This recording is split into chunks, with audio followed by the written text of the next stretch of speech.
नमस्कार विद्यार्थियों, स्वागत है आपका हमारे चैनल योगा एजुकेशन नियम। विद्यार्थियों, जैसा कि आप यूजीसी नेट जेआरएफ परीक्षा प्रश्न पत्र को व्याख्या सहित हल कर रहे हैं, वैसे मैंने प्रश्नों को नेट जेआरएफ से लिया, लेकिन आप योग से रिलेटेड किसी भी प्रकार का कोर्स कर रहे हैं उन सभी में यह वीडियो काम आने वाला है, तो ध्यान से समझिएगा।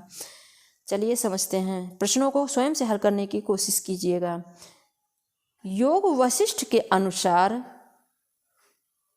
शास्त्रों का अध्ययन, मनन, सत्पुरुषों का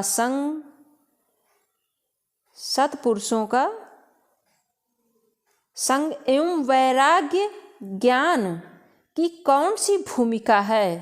ध्यान देना, शास्त्रों का अध्ययन, मनन, सत्पुरुषों का संग, वैराग्य ज्ञान की कौन सी भूमिका है? ए सत्वापत्ति, बी पदार्था भावना, सी विचारणा, डी आशा शक्ति। तो वीडियो को स्वयं से आप रोकें और हल करें। आपने सिलेक्ट कर लिया होगा, मैं बताती हूँ।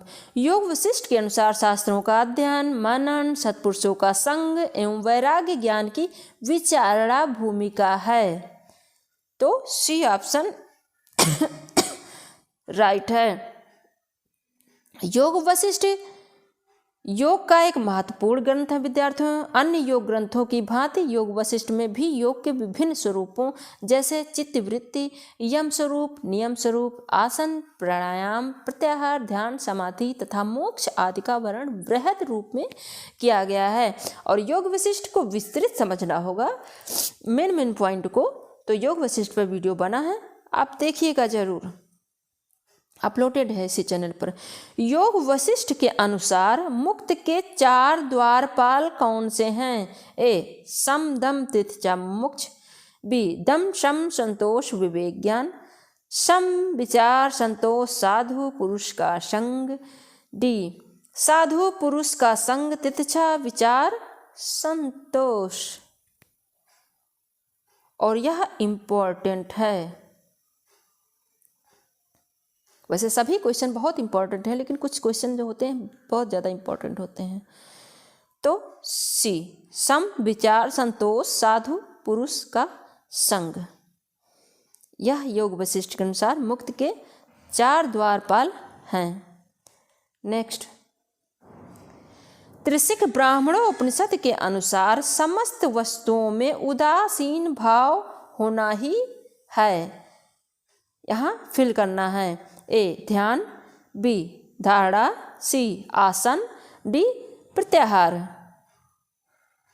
जल्दी सिलेक्ट करें। तो आपने वीडियो को रोककर सिलेक्ट कर लिया होगा।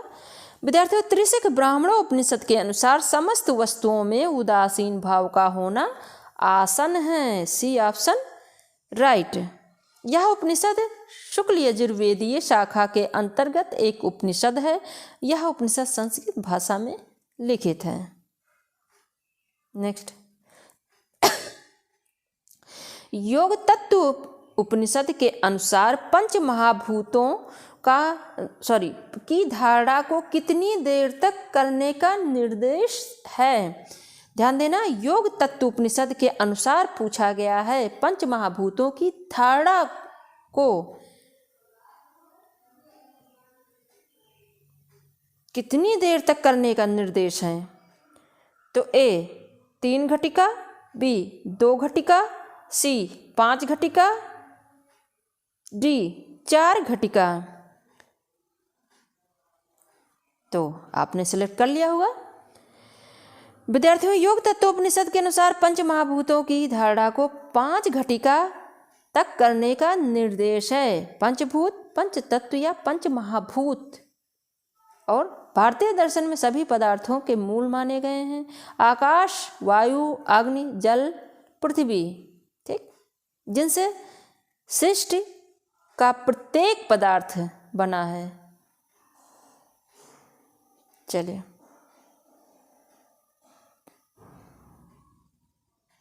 नेक्स्ट, योग तत्व उपनिषद में हठ योग के कितने अंगों का उल्लेख है? ए 4 अंग, बी 6 अंग, सी 7 अंग, डी 8 अंग।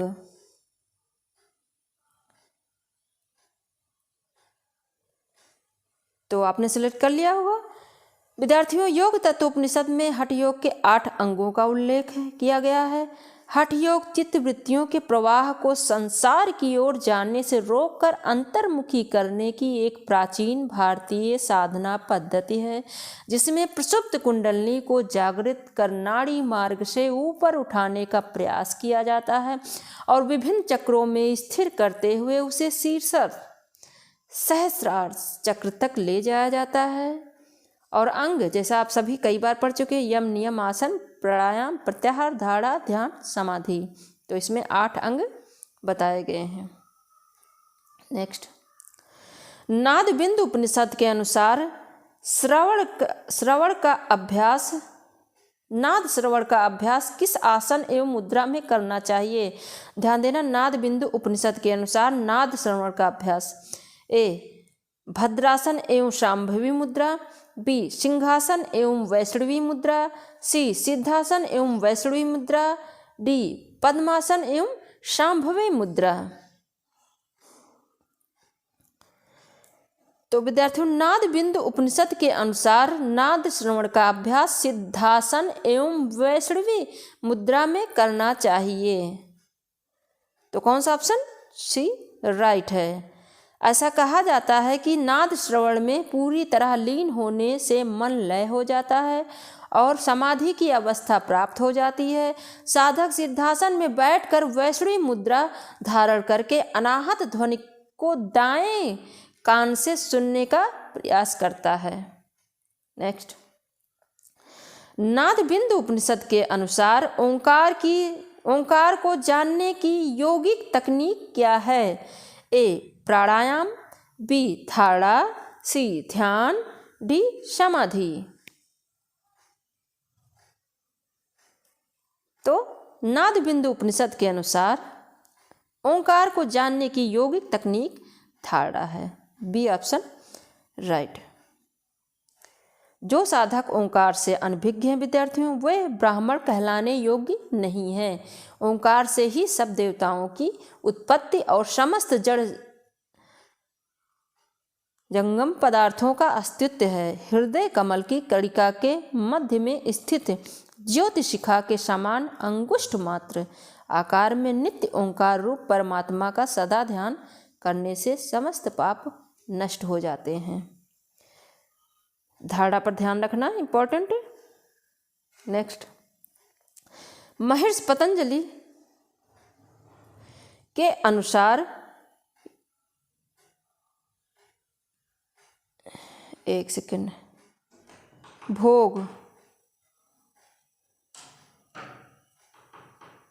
भोग और अपवर्ग का संपादन करना किसका प्रयोजन है? महर्षि पतंजलि के अनुसार ए दृष्टा, बी दृश्य, सी संयोग, डी ईश्वर। भोग और अपवर्ग दोनों करवाती है। तो आप समझ गए होंगे, बी दृश्य।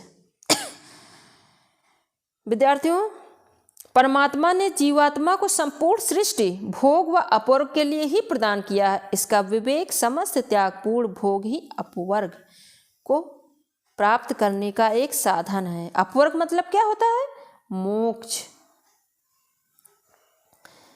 और मोक्ष ही आत्मा का प्रमुख उद्देश्य है, जो केवल मनुष्य के द्वारा ही संभव है। पशु पक्षी आदि सभी प्राणी इस योग्य नहीं, बल्कि वे केवल भोग तक सीमित हैं। नेक्स्ट, सोप कर्म एवं निरूप कर्म में संयम करने पर किस ज्ञान की प्राप्ति होती है? ए पूर्व जन्म, बी भविष्य एवं भूत, सी मृत्यु, डी परिचित। तो जल्दी सिलेक्ट करें।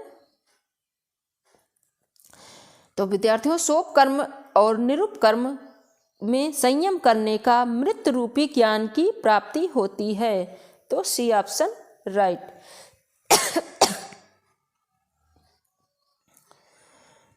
नेक्स्ट, महर्षि पतंजलि के अनुसार चित्त का ध्यान देना यह इंपॉर्टेंट है। चित्त का ग्रहता, ग्रहण तथा ग्रह में स्थित एवं स्थिति एवं तदाकार, ये टाइप मिस्टेक हो गया, सॉरी, तदाकार हो जाना क्या कहलाता है? महर्ष पतंजलि के अनुसार चित्त का गृहता ग्रहण ग्रहसु में स्थित एवं तदाकार हो जाना क्या कहलाता है? ए संप्रज्ञात, बी सबीज, सी समापत्ति, डी विवेक ख्याति। तो आपने सेलेक्ट कर लिया होगा। महर्षि पतंजलि के अनुसार चित्त का गृहता ग्रहण तथा ग्रह में स्थित एवं तदाकार हो जाना समापत्ति कहलाता है। सी ऑप्शन राइट है। चित्त को ही तथा तथता, यह देख लें, तथ के नाम से पुकारा जाता है। तो आशा करते हैं आपने अच्छे से समझ लिया होगा, और स्वयं देखना, दूसरे बच्चों को ज़रूर शेयर करना। विद्यार्थियों, एक आध अक्षर कहीं कहीं टाइप मिस्टेक हो जाता है, उसको इग्नोर करिएगा। उसमें मैं तो सही ठीक रूप से आपको समझा रही हूँ, और स्वयं देखना तथा दूसरे बच्चों को ज़रूर शेयर करना। नए चैनल को भी सब्सक्राइब करना, बेल आइकन ज़रूर प्रेस करना, ताकि मैं जैसे वीडियो अपलोड करूँ आपको तुरंत नोटिफिकेशन प्राप्त हो सके। धन्यवाद विद्यार्थियों।